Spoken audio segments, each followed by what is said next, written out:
Let's take a look at some of those tweets I promised you that we would read, and that after the prophet, the doom prophet interview. There's just been so many opinions that have come through. It's absolutely amazing. Let's read just one or two. Well, not one or two. I think we've got time to read a few more. Herman, he is the prophet of doom. I think he's the Antichrist. I'm not sure if he's the Antichrist, but yeah, Herman, thanks for writing in.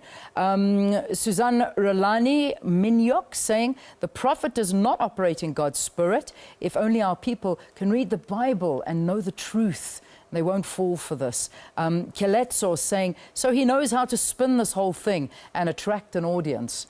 Yeah, indeed, he seems to. Nkululeko Foyane saying, I'm just thinking of what people said when Jesus healed a man using saliva and soil. Well, he's not Jesus.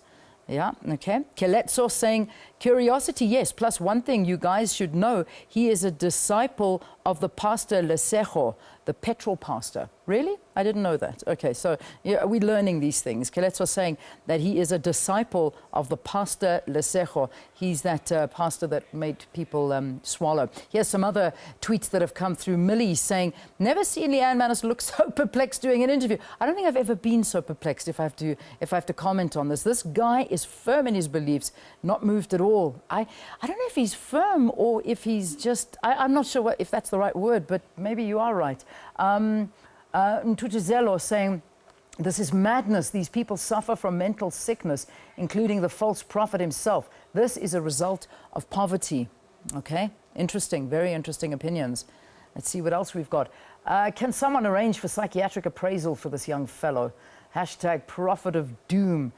Is this the same grass and rats guy? No, he's a different guy, sadly.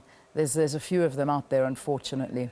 Another one saying, Peter, it's obvious the guy is after money, but it's painful to see our own people falling for such things.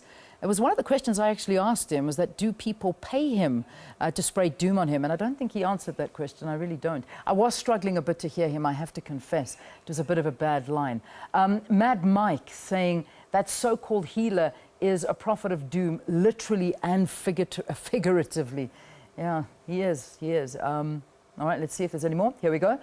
Grace saying, it's so confusing. People that go there are not in their senses. It's hard to believe what is happening in God's house. Yeah. Johnson saying, how is he spraying on people's faces biblical? Can we have a reference from the Bible on that one? Honestly, Johnson, I don't think it's in the Bible.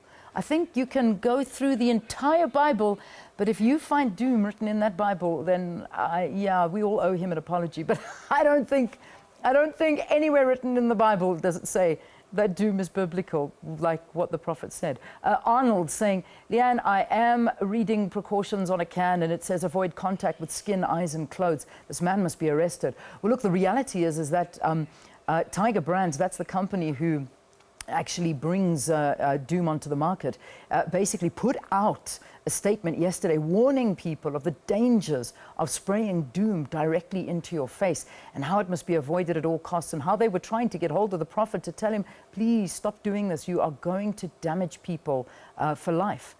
Peter saying, this prophet of doom must be arrested. We are tired of fake prophets always putting our people in danger.